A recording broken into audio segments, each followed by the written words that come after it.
Good evening and welcome to the Legion Cantina. In today's episode, we're talking about why I think you can be excited for the future of Star Wars Legion as we head towards 2026. So, large part of this is going to build off the recent ministravaganza reveals, and then also going to be looking at sort of the upcoming releases that we can expect to see, and why I'm kind of positive overall about the direction that Star Wars Legion is moving at the moment.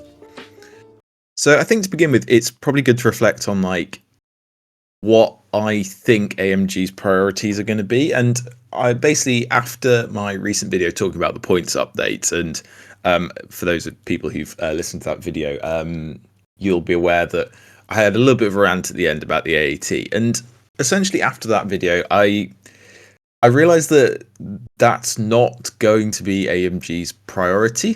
I think the balance of the game is obviously relevant. It's something that AMG will think is important, but their main priority is creating new and exciting products for people to buy. I think just with the way that our brains are essentially wired, there is inherently less value in trying to balance something that already exists when they could just release new and cool stuff. And I think that very much seems to be where AMG's focus is at. So the fact that maybe these balance patches come in and aren't the most well thought out sometimes and don't hit all the stuff, I suspect is just because that isn't where the majority of their time resource is going. And I think it's very easy for especially those of us who enjoy the more competitive side of the game to get kind of sucked into assuming that's where their priority is, to making sure the game is balanced. Whereas in reality, as we can see from the releases that have been coming out recently, that's not where their focus is. And actually, I think an area where AMG is excelling and going above and beyond what they sort of the baseline, what they need to release to keep people interested in the game. They're going way beyond that. The stuff they're releasing is really cool, and especially in this wave, I think there is some big ticket items that will keep people in the game and keep people interested. So I think that's really cool. I came from sort of before I played Star Wars Legion, I played a lot of Middle Earth strategy battle game, and the release schedule, this is sort of what got me reflecting, of MESBG versus Star Wars Legion is night and day. The stuff that we're getting for Star Wars Legion is so much cooler. While I'm not necessarily super happy with the balance changes that have been made in this wave, I think the game will still be fairly balanced. I think it'll be fine. I think Separatists will continue to be the best faction, but actually the outliers aren't that bad, and especially with some buffs to Empire. And hopefully with the new commanders coming soon in Thrawn and Tarkin, we'll see a bit of a bump in Empire's win rate. And again, actually, they're not that far apart anyway, and the game's fairly balanced. So I think AMG is doing an okay job there, and obviously their focus is on the new releases. So with that in mind, I think actually maybe better to reflect more on what AMG is doing pretty well at the moment, and that is with the new releases. So I'm going to go through them. It's not exactly a tier list, but I'm just going to go through them in kind of the order from least excited to most excited. And just talk about all the new releases, and then sort of hopefully have a look ahead to the roadmap coming in 2026. So I think the release I was most disappointed with was actually Tarkin. I think they've basically taken the approach of making Tarkin just a piece of kit for Vader. So with the pulling the strings and the entourage, you basically want him to be at range 2. And then apart from that, he doesn't seem to offer a whole lot. From what I can see from his command cards, he's going to have 2 divulge command cards, which obviously synergizes really well with Vader as well, because that means you can still keep Vader's sort of overall command hand going, although I don't know which 3-pip you're going to sacrifice and which 1-pip you would sacrifice if you were to run these. So that will be an interesting thing to see if people do end up taking Tarkin. In terms of balance for where Tarkin ends up sitting, I don't really know. It's very difficult to kind of cost without using it, this kind of upgrade basically for Vader. But if you get even 1 or 2 extra attacks off with Tarkin, I think you could probably put him at 40, 50 points, maybe even more, depending on the quality of his command cards. But yeah, I was just hoping they'd do a bit more with Tarkin. He just feels a little bit bland in terms of this hyper fixated role on just really supporting Vader. But The Mini looks pretty cool, and the cards look all right, as in his 3-pip looks all right from what we can see. So yeah, not mad at that. Just a bit disappointed that I think more could have been done with Tarkin, and I don't think he'll go down as being like a super memorable character in the game, which I think he deserves to be. Needs something Death Star related as well. Maybe we will get something Death Star related, but doesn't look like it so far.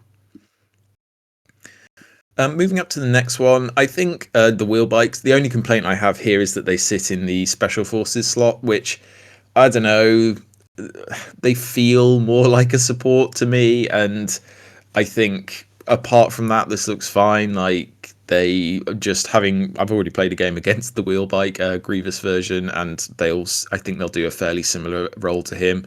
I will say that 3 health is quite low with the sort of red non-surging saves, and the armor one's nice, but probably not enough to keep you alive with some of the dice pools running around these days. So I think they look fine, and I imagine if you're taking Grievous, you're on a couple of these, like, you can do, there's some, I think, pretty crazy comps where you can do like the Grievous wheel bike, 3 of these, and then 3 staps or something. You just have light and chuck a load of geos in there as well, and then they can sprint up the board. But yeah, I think the wheel bikes are fairly cool. I don't collect Separatists, so I won't be playing these, but I anticipate playing into them a fair bit.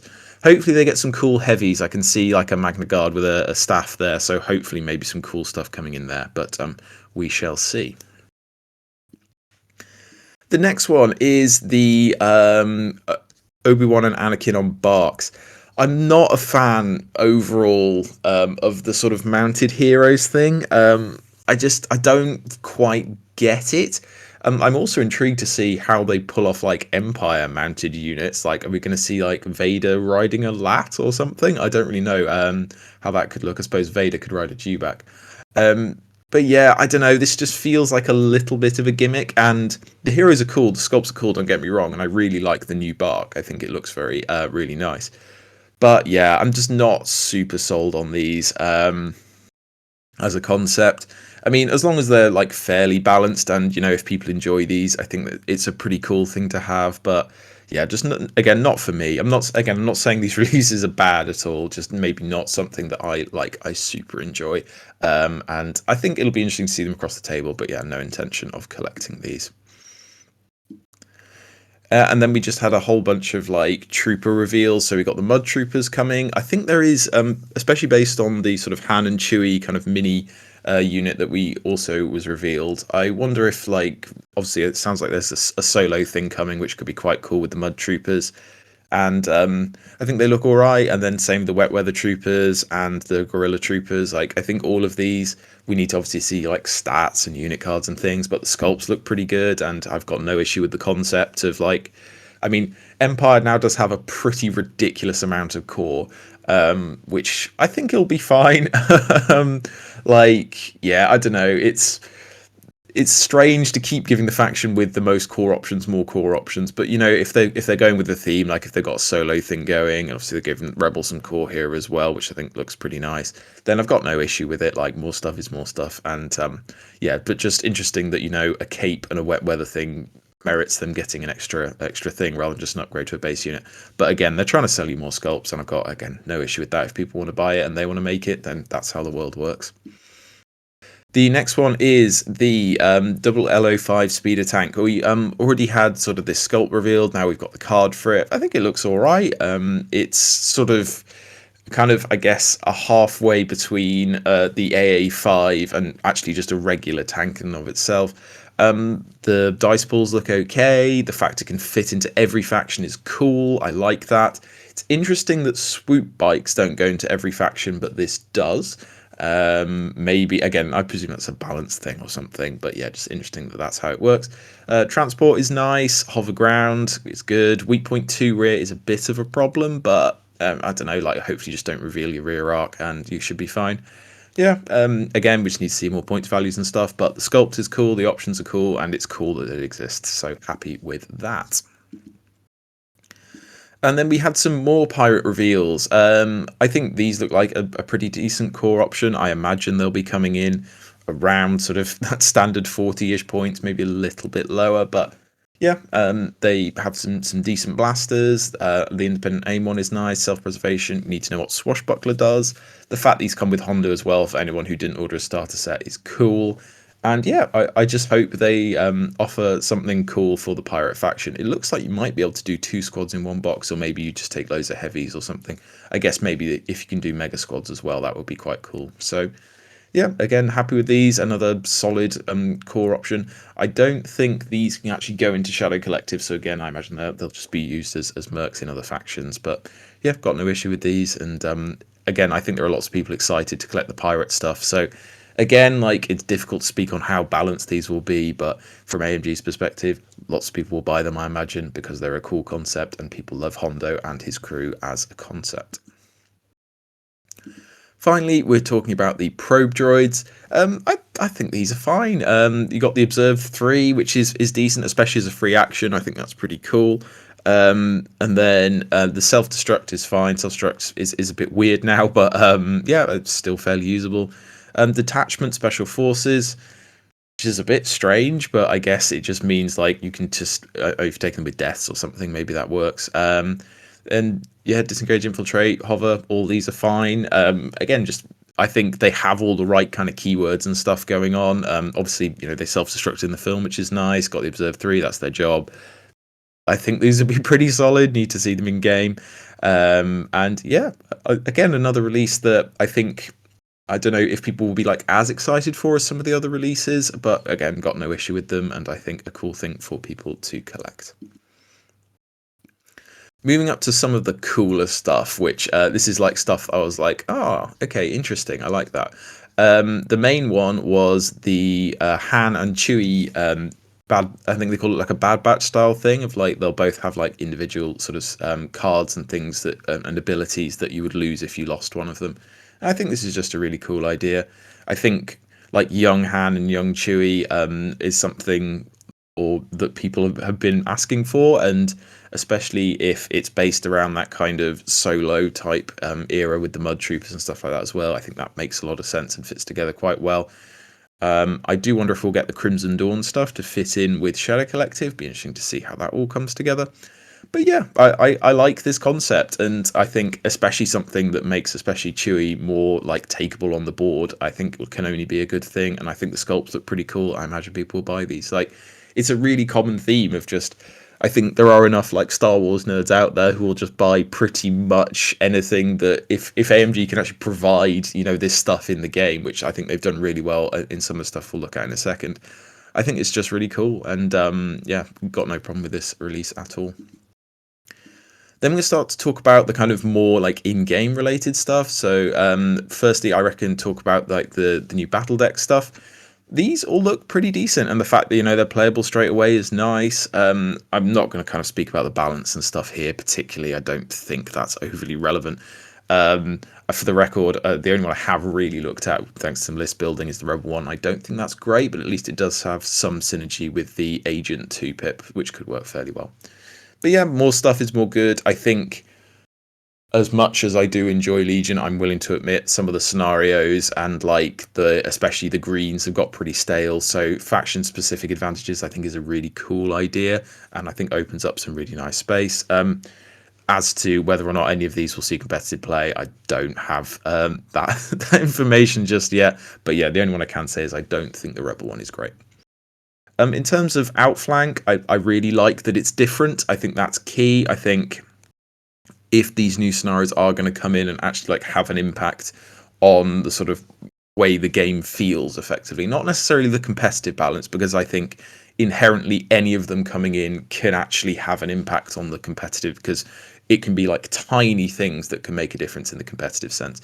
It's more like the broader sense of the game that, you know, maybe giving you like gun line lists more of an advantage, for instance, and maybe like slowing down some of the units that have become a little bit oppressive.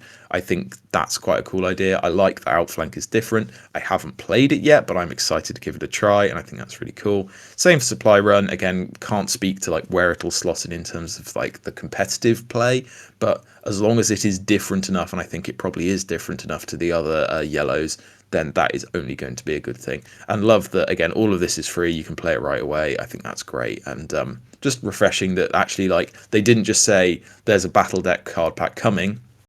They said there's a battle card deck pack coming, and we're going to preview some of the stuff in it so you can go away and give it a try. I think that's cool. And it means that people will probably still buy it, but it also means that people can, get started, and there is a little bit of new content coming, which is cool.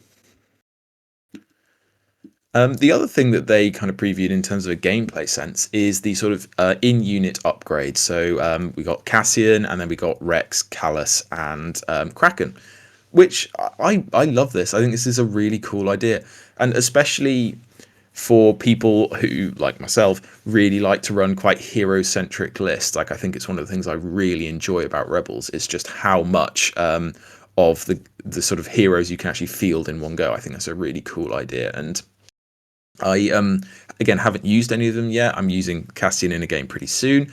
I'm hoping that like none of them are like OP, but if they are OP, they can get nerfed. Like, I wouldn't necessarily worry about like the balance of these units. It's more the concept that I'm interested in terms of like looking forward to how Legion's going to progress. And I think this is a really cool idea, and I think it opens up a lot of space if people like enjoy this idea. Yeah, I think Cassian is great. I think there's obviously the mega fleets thing you can do, which I'm going to try. Hopefully that is at least like semi good and fun in the game. But yeah, I love that you can just drop them in. Same with Rex. I think Rex looks pretty decent. And yeah, there will be some slight weirdness around how like the command cards and stuff work. My understanding is you can't use their command cards because they're not themselves a commander. I think there's been an errata on that. So even though you're bringing these, you can't bring a commander. It is a bit of a shame with the Cassian thing. I was hoping that you would be able to bring K2 with Cassian, but sadly not, as far as I can tell. Moving up to like the really cool stuff and the stuff that I was like, wow, I'm really excited to either play into these or in some cases play with these. First one I'm going to talk about is going to be Thrawn, and I actually got fairly close on some stuff on Thrawn, I will say, although a lot of them were kind of very easy to spot. Also, they took some of the stuff that I foolishly gave to Tarkin, and they just put it on Thrawn because I guess they wanted Tarkin to be this kind of weaker, more just supportive element, and then Thrawn to have a bit more of like the power going on. But yeah, the Strategize 2 is great. Cunning is always good. Direct any Empire unit. So that opens up some quite nice options. Means that if you're running, I mean, my mind instantly goes to Vader, but he can also just direct himself, which is really decent. Duelist is really good. They've actually like given him some pretty decent melee stuff going on, and I like that kind of the duelist aspect because they haven't given him immune melee pierce, which would have been a bit ridiculous. But, in the show, especially in Star Wars, like he really could hold his own. So I kind of understand why they've done this.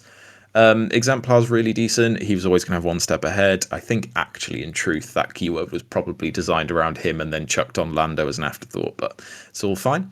And then Tactical 1. My guess is that one of his command cards will give him some kind of relentless or charge, but will be interesting to see. And then his like shooting and melee are both really decent. And then yeah, the standard Via's health of 5 red health with no surges makes a lot of sense. The Divulge is decent, very similar to the Super Attack 3-pip that gives them the reinforcements. And yeah, I like that this one, it can't be selected, so it's kind of a reactive thing. Again, I think there's some Lando elements going on here, but he can actually like hold his own. I think he will come in maybe a bit more expensive than Lando, given the abilities he has, maybe like 110, 115, depending on obviously his other command cards as well. But I wouldn't mind AMG throwing him a little bit OP. Just come on, give Empire something. But love that he is a little bit versatile. Like, he's a support commander who can actually hold his own in melee as well. I think that's a really cool concept. So I think they smashed it with Thrawn. And yeah, I know lots of people who are excited to get him on the field. I do sort of have enough Empire stuff to run a list, so I wonder if I could just, squeak out a slightly questionable Empire list with some proxies and give Thrawn a go. Moving on to the next one that I thought was really cool, and these are going to be two very similar ones, and I think they smashed it with both of them, are going to be the packs for the Jedi, and then also talk about the Separatist ones later as well. The Jedi one is just so cool. This is, oh my goodness, like, I don't want to be like completely brutal about this, but if you don't enjoy this, then you're just not into sort of Star Wars and Star Wars Legion, I don't think. Like, even if this isn't for your faction, which, by the way, Gar now has, like, I think access to over half the Jedi or something in the entire game are just in Gar now. Assuming at least, I mean, these should all be commanders, right? They're going to have like 7 or 8 force users in the commander slot, which is just ridiculous. But yeah, I mean, there's so much potential with all of these. All of these could be so cool. And I'm absolutely convinced there is a Jango Fett coming as well. And I've had a Jango Fett proxy painted for like a year now. And I can't wait to see a yes is if he's in Separatist. I'm going to have really struggled to find it, but just make him a merc somehow that I can use, just not in Separatist. Yeah, buzzing for this. The meme potential is also absolutely fantastic. Like, you know, Kiadi-Mundi and Mace Windu especially, just gotta love that. Yeah, this is a slam dunk release, right? Like, this is one that just cannot go wrong. People are going to absolutely love it either way. And the command card potential, the lightsaber potential, you know, Vapad for Mace Windu, like, it's all there. It's all so cool. So yeah, absolutely phenomenal release. And people, this could be priced at like 50, 60 quid and people would buy it. Yeah, 100% absolutely smashed it. And then Separatist Alliance, similarly, I'm not a fan of Separatists in general, but very cool. Ventress, Dooku, Grievous, already in the game, whatever. But Savage Press and Trench, amazing. So much potential here. Let's get some synergy going with Maul. Let's make Maul good. Come on, it's not that hard.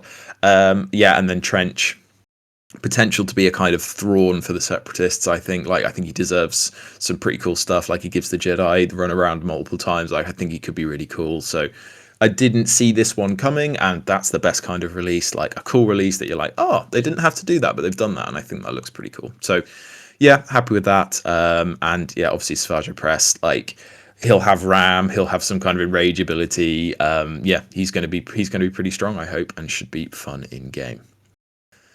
And the one I'm most excited about, and this is huge Rebel bias, not even going to try and argue that it's cooler than the Force users for Gar or the Separatist Alliance leader box, is going to be Han and Luke on Torn. I think the sculpts look great, and I'm really interested in the direction they've chosen to take with these. Like, they're not the same as the Grievous one, which I basically, having seen the Grievous one, I worried that was kind of how they were going to do it, and that would make them stupidly expensive.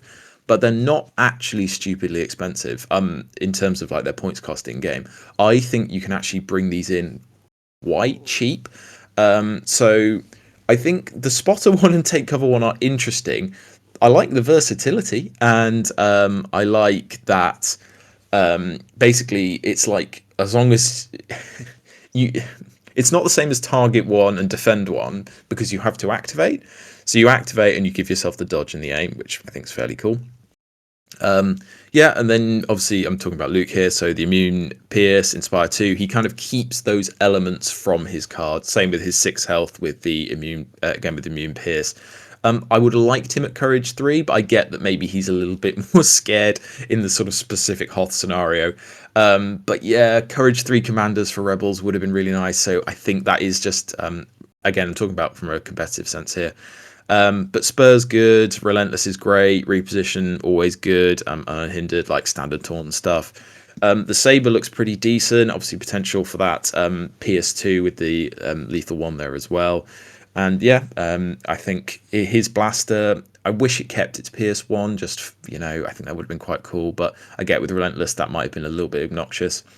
And then Han is a bit weird. I'm not sure why he's getting Charge and Luke's getting Relentless, but I'm sure there's some kind of valid balance reason for why that's the case. But yeah, especially the independent aim one and dodge one, I think is quite cool. Yeah, it's just a bit of a strange one, and I'm really, obviously I'm going to buy them. I'm really excited to see how they go in game. I think they offer a lot, and I'm just excited to see how they go. I'm not going to speak on balance and things like that. I just think the sculpts are really cool. But yeah, that's all the kind of things that were released at Ministravaganza, and I think a lot of really cool stuff. Some stuff that's not quite for me, but I think there is probably something for everyone in here. And again, that will be AMG's goal.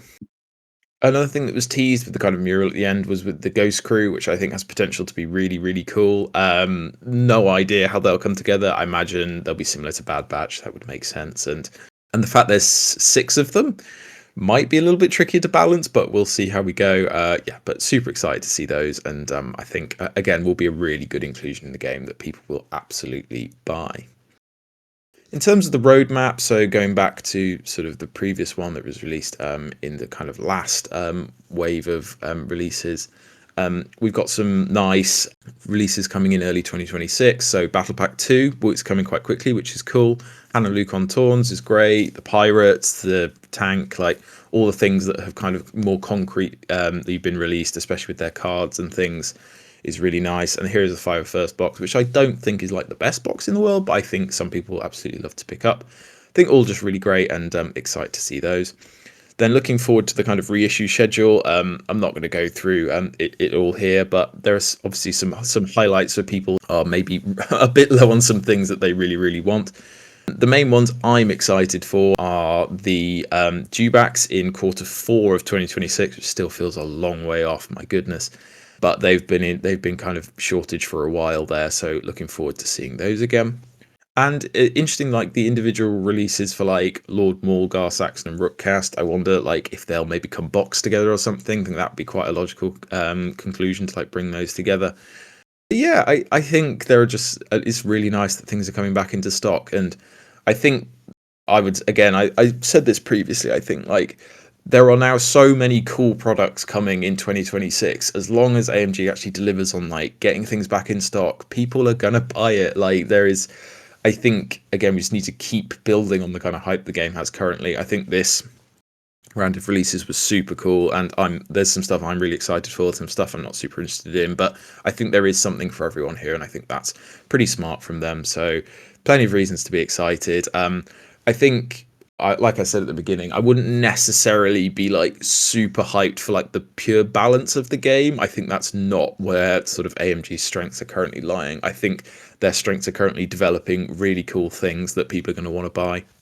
And from their perspective, when they're trying to sell you stuff, that makes a lot of sense. So I think actually I'm going to try and get less hung up on like the balance of the game and more just have like an eye forward to the cooler stuff that's coming out over the next year or so. But yeah, let me know what you think, what you're looking forward to in the next year or so. If there's any stuff that you know you're definitely going to be picking up, I think we'll all need to watch our wallets a little bit and kind of plan ahead because, yeah, there's some really cool stuff coming. But yeah, thank you so much for watching. Like, subscribe, etc. And I'll see you for the next one.